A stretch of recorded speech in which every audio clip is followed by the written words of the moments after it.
نحمده ونصلي على رسوله الكريم. محترم مسلمانانو، بعض خلک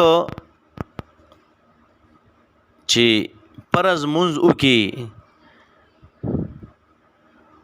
نو د مازه نه پس بیا خپل لاس په خپل تندي باندې کیدی او څه دعا وای. نو غیر مقلدین او نقلی او دیسی اهل حدیث دو اعتراض کوي چې دا سو دا کار ولی کوي، دا کار خو ثابت نه دی او دا په شریعت کې نشته دی، نو لہذا تاسو دا کار مکوئ. نو محترم وزاد دغه غیر مقلدینو او د نقلی او د دیسی اهل حدیثو دغه اعتراض جواب د الله رب عزت په فضل سره کومه.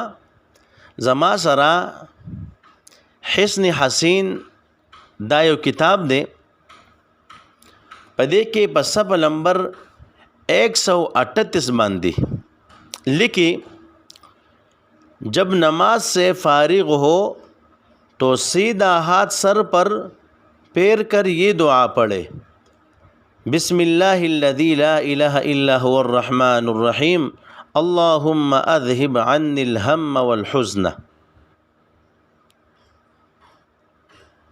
نو محترمو دولانم لکلی دی حدیث شریف میں آیا ہے کہ رسول اللہ صلی اللہ علیہ وسلم جب بھی نماز پڑھتے اور فارغ ہوتے تو دایاں ہاتھ سر مبارک پر پھیر کر مذکورہ بالا دعا پڑھا کرتے تھے. نو دا دغه غیر مقلدو د اعتراض جواب دی چې هغه کوم اعتراض کړی دی او حواله غواړي. مونږ دته حواله وښودله، د دم کتابو خودلو، باقی منل او نه منل د دغه نقلی او دیسی غیر مقلد او اهل حدیث خپل کار دی. که منی وې دی منی، که نه منی نو په چا باندې چې کوم دی زموږ زور نشته دی.